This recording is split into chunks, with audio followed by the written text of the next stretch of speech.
Hey everybody, thank you so much for listening to this Count Out Network podcast. Before we get to it, I want to talk about our new Patreon that we have started. It is on patreon.com/countoutpod.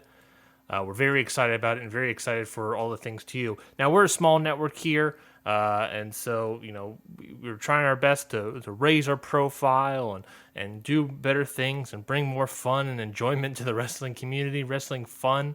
Remember that?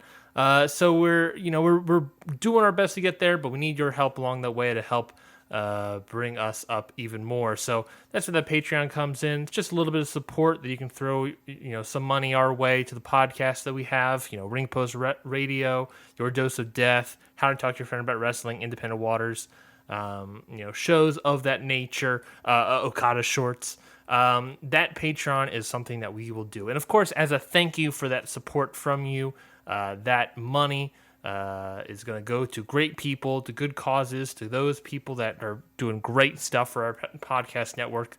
But as a thank you, we got great stuff for you. So we got 3 tiers on this Patreon. Again, patreon.com/countoutpod. The first tier is the support tier. It's just $3 a month. That's not bad at all. That's so simple and easy, you won't even see it leave your bank account.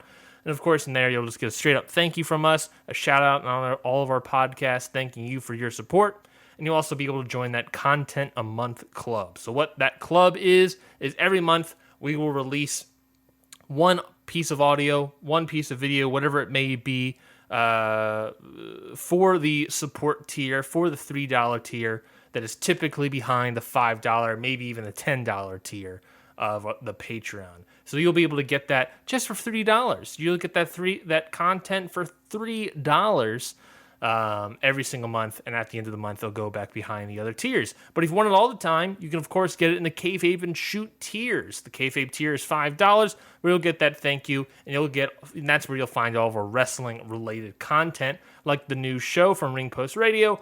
Ryan hasn't seen anything, of course, that's me. It's the show where I embarrass myself by admitting to the world matches that I had never seen, and me and Scotty Edwards from Ring Post Radio watch it along with you. Again, that's Ryan hasn't seen anything. And in that tier as well, you get the old content from the old network membership, along with special Discord access as well. So go check out the Kayfabe tier. That's only $5. And in the $10 tier, this is the most expensive tier, the Shoot tier, you get that thank you. You get all that older content. You'll get all those Kayfabe tier goodies of wrestling-related shows. But this is where you also get our non-wrestling-related content. If you really want to hang out with us, this is where it is. And you can do that through our monthly Jackbox Party Pack games with the whole Count Out family. Maybe not the whole Count Out family, whoever's available, I guess. But with the Count Out family, you can join along with us and play along if possible. And of course, you also get our current running show. It's a D&D show, Cantrips and Clotheslines, where you can follow the adventures of Andre, the Pebble, John Meowxley, May Duskmere, and of course, our wonderful DM, Jared Luthi. Some great content, some great shows there, all on our Shoot tier, $10. Again, go to patreon.com/countoutpod and join the Count Out Network Patreon today. Any of the tiers, we'd be very thankful. It's all going to good podcasters, and they would all very much appreciate it as well. So if you can go and donate and go put money into the Patreon, you'll get some great content out of it, I'm sure you. So definitely go check that out. We'd very much appreciate it. Now let's get back to the show. You're listening to a Count Out podcast.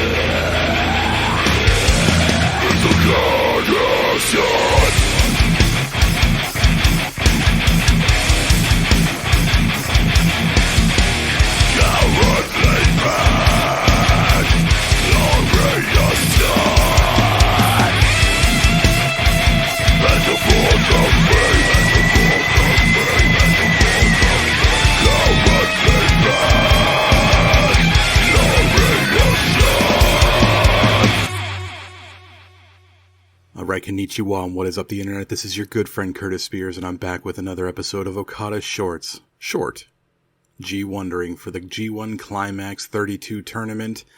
And this was night 14.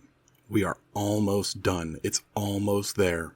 First match was Yujiro Takahashi, huge, big pimpin', versus our man Taco's Yoshihashi. And this match, the House of Torture shithousery, it starts really early in this match, man. Chairs, turnbuckle shenanigans, Yujiro doing whatever he can to target the injured shoulder of Yoshihashi. ELP again on commentary, you know I love that. The guys are working very well, and they're trying, but when it comes to Yujiro, the mind may be willing, but the body isn't able.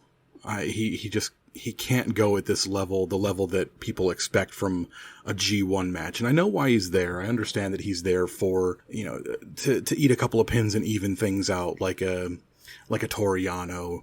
And that's an important role to play, but you still want to have a level of match quality when it comes to the G1. And I think with 28 spots, maybe you could have opened it up to a couple other people. And Huge is entertaining, don't get me wrong. But in a 15, 20 minute G1 climax match, maybe that's not where he's best deployed. You know what I mean? This isn't one of the matches I had circled at the start of the tournament. It's probably going to be a skip for most people, and I understand that. Yoshihashi fighting off Sho and Yuji at the same time is kind of cool, but the numbers game is overcoming him. Yoshihashi kicks out of a chair shot and the Pimp Juice DDT. The finishing sequence of the match then takes for goddamn ever. It felt like they were maybe just using it as a transition when it was actually a New Japan style finisher dance that just wasn't going at the speed that it needed to go. And after a wrench shot from Sho and a Big Juice, which is a rad looking DDT, Yoshihashi gives up the 2 points, and I think it's like a chair shot, a wrench shot, and 2 DDTs is what it took to put Yoshihashi down. And it's like, man, they're really working to keep Yoshihashi looking strong. Yujiro, 2/3 of the way through his tournament, and he's over 500. So, holy shit, man, good for him. I don't know if anybody's really going to care about this match, and that's a shame because you can see that everyone's trying really hard. But like I said, there's some obvious issues when it comes to someone like Yujiro Takahashi in the G1. I don't want to make it seem like I'm trash talking him. I love Yuj. I think he's entertaining as shit, but when it comes to, like I said, a 15, 20 minute work rate style G1 match, that ain't the move. That ain't what he can do. So maybe we need to think about that for next year. Next up, Chase Owens versus Sonata. Stupid, sexy Sonata. Chase has really had a great tournament so far. You can really tell Chase is having a hell of a good time here. This is his last match of the tournament, and Sonata was a very willing opponent. Chase was doing moves where he's like throwing his opponents into the ropes to get them unbalanced, and he's been doing that quite a bit this tournament. And it's really great. Even if he can't look quite sharp enough, like at one point he throws Sonata into the ropes to get him off balance, then trips him and tries to do an STF. He can't quite lock it in. I couldn't tell if it was him having bad positioning, which is what it kind of looked like. It might have been that Sonata was in the wrong position once he landed, but he turned it into a crossface, so it looked fine. The ref stops the match when Chase is in the skull end and can't grab the rope, but Chase's entire leg is under the rope in full view of the ref. Just bad positioning on the part of the two wrestlers. Doesn't matter. It was a fun match. It was a lot funner than I thought it was going to be for Chase Owens and Sonata. But yeah, that one coming on the heels of the last match, which was Yujiro and Tacos, was, that was a bit of a stretch. So while it didn't exactly suck, as a matter of fact, it was a very good match. It didn't light a fire under anybody yet.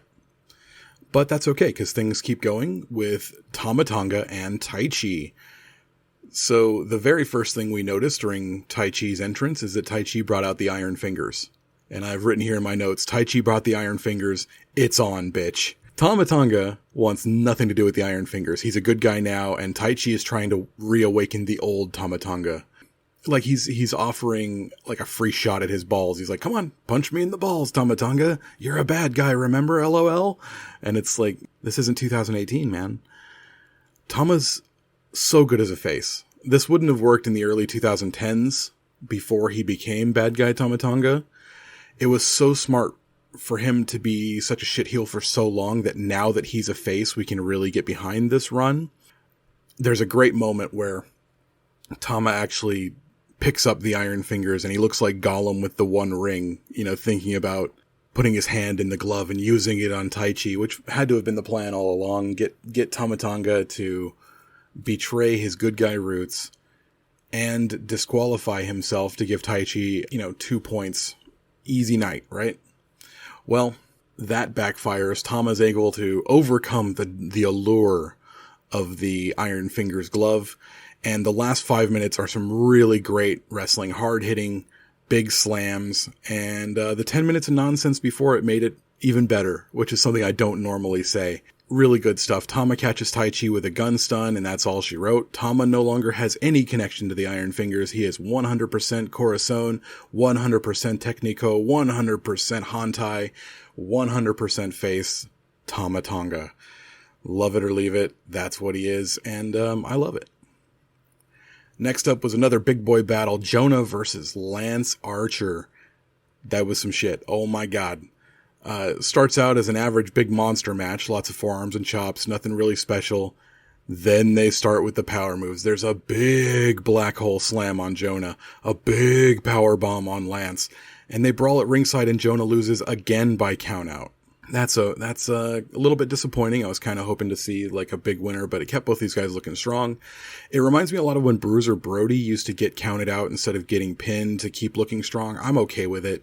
They're really working hard to make sure that Jonah doesn't get pinned or submitted in these matches, and that's fine. I understand he's the new big monster, the new all-encompassing badass that they want to push, and they want to keep him looking strong. They don't want him to eat like a black hole slam and lose.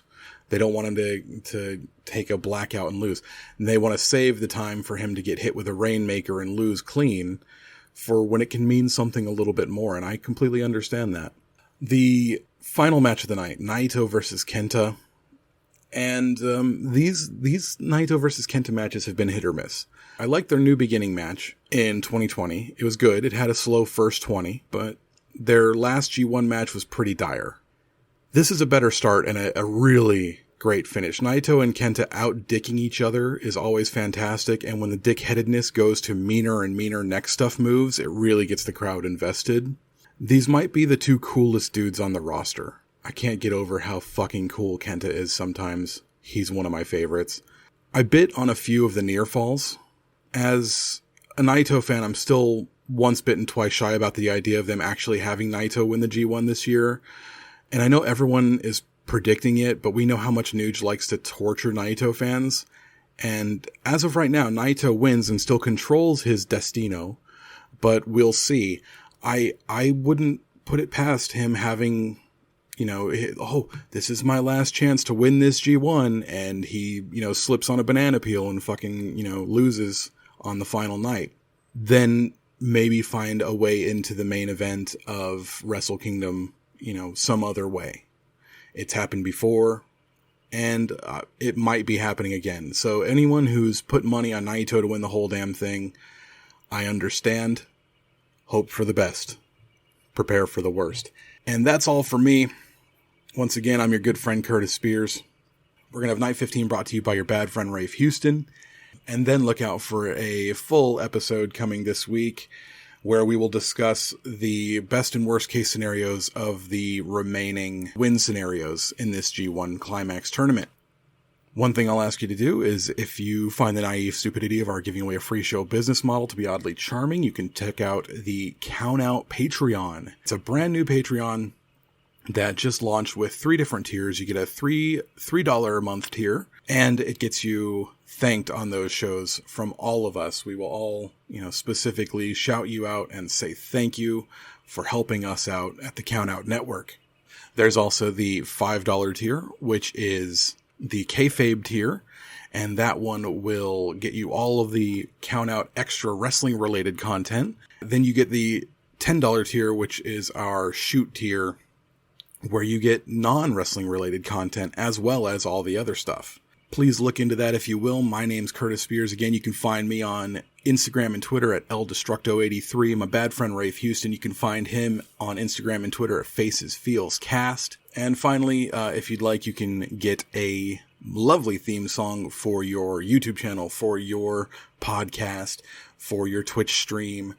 If you're a wrestler and you want to walk down that aisle to something fucking badass, you can talk to our boy Owen at Riff Your Pod on Instagram and Bandcamp, and he will work that shit out for you. But for me, I'm out of here. So until next time, keep it right, keep it tight, keep it what? Short.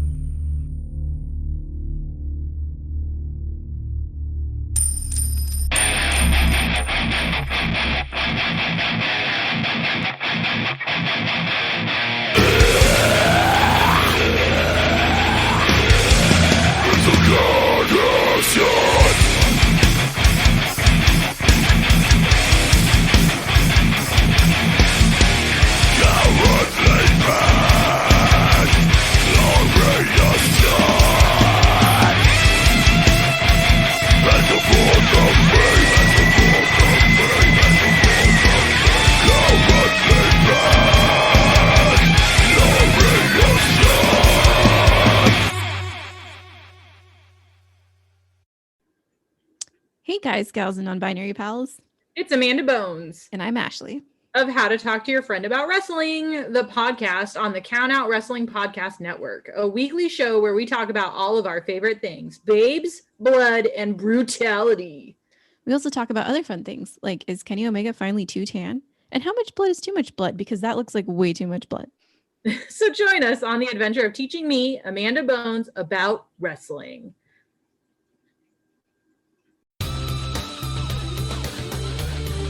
This has been a Count Out Podcast.